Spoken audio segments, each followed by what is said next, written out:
ఎకరాలు నిజంగా అంటే దాదాపుగా ఇంచుమించు 95 ఎంతో అనుకుంటారు చిల్లర 1,00,000 ఎకరాలు సేకరణ అనేది కూడా ఈ చట్టబద్ధత కల్పించిన తర్వాత చాలా సులభంగా అయిపోతుందా? ఈ 3 ఏళ్లలో ఒకవేళ నిజంగా బిల్డింగ్ ఇవన్నీ పూర్తి అవ్వాలంటే ఇది కూడా అయిపోతుంది. ఇప్పుడు భూ సమీకరణ చాలా కష్టం.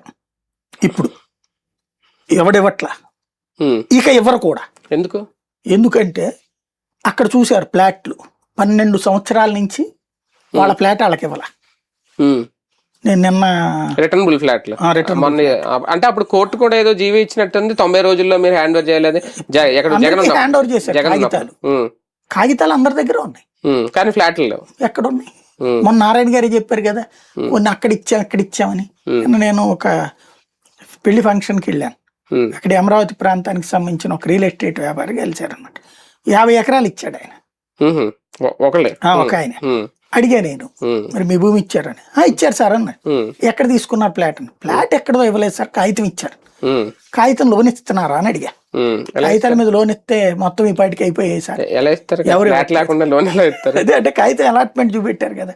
అంటే రిటర్నబుల్ ఫ్లాట్ ఎక్కడ ప్లేస్ చూపించాల.